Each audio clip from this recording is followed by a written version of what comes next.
So the first thing that I do is I hold this arm, which is the roll, and I'm going to balance the camera facing up. Like so, there we go. So tighten that down. Now we're gonna balance the tilt. You wanna get this just right.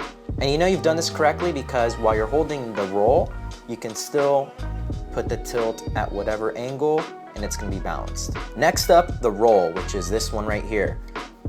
All you're gonna do is balance it to where, wow, that was pretty lucky. The last thing we have to do is to balance the pan. All I'm gonna do, I want this arm to be balanced right here. You can see right now it's sticking straight up, so it's not balanced.